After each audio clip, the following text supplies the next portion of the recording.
Let's get out to Charles Chaw, Managing Director at China Knowledge Press. He joins us in our Singapore studios. Charles, good to have you with us. How far will the tax reductions go in helping to boost market sentiment? The 50% reduction from 20% on dividend to 10% is just one of the small steps they will do. As you can see, for the past 2-3 years, the central government or the Ministry of Finance, People's Bank of China, are injecting billions into banks which have problem loans.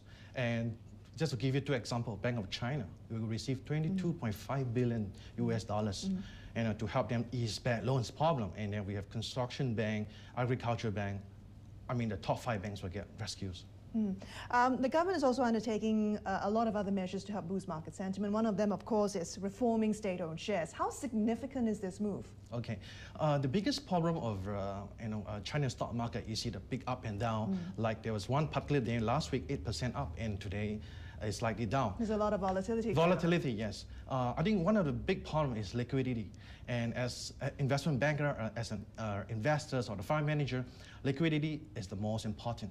And let's look at the market as whole. Shenzhen and Shanghai, total market cap about 400 billion.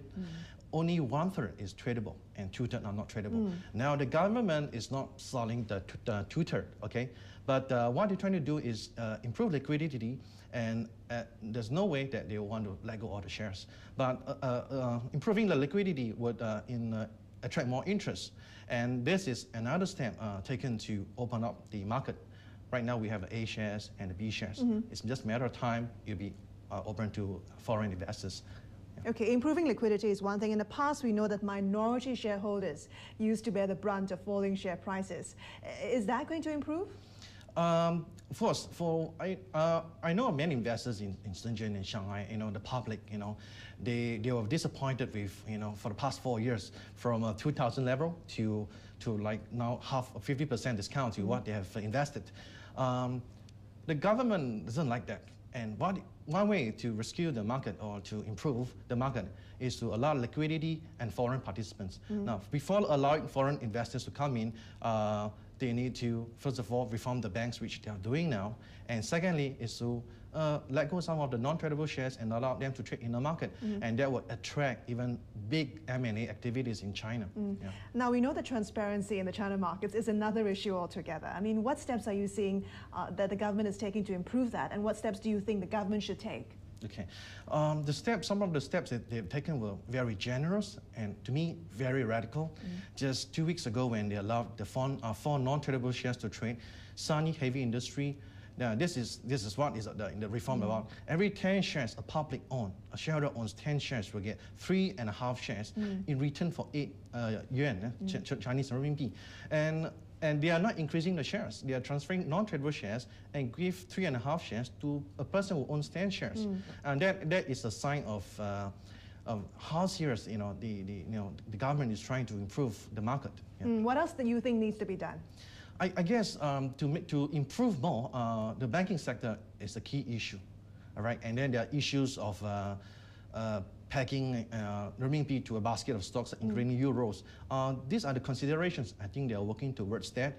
And it's a matter of time, the market will improve. And longer term, it will definitely be upside. There's a lot of talk about yuan revaluation. We know that the renminbi will appreciate at some point. Whether that time comes, we don't know. But are you seeing investors plowing into China shares just to take advantage of that appreciation in future? Yeah.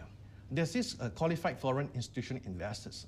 The money the funds that pump in was supposed to buy into the local stock market and also the T-bonds. Now, some of these funds are waiting for depreciations of the currency. So by investing in, not only benefit from the stock market, but also appreciation of the renminbi. So there are positions being taken. Yes. You talked about banks earlier. I want to ask you about Bank of Communications. We know in Hong Kong there's a lot of hype about Chinese IPOs coming on. Bank of Communications is one of them. What are your thoughts on that IPO? The government is seriously going to make it a success because it's one of the 4 major IPO issues for banks.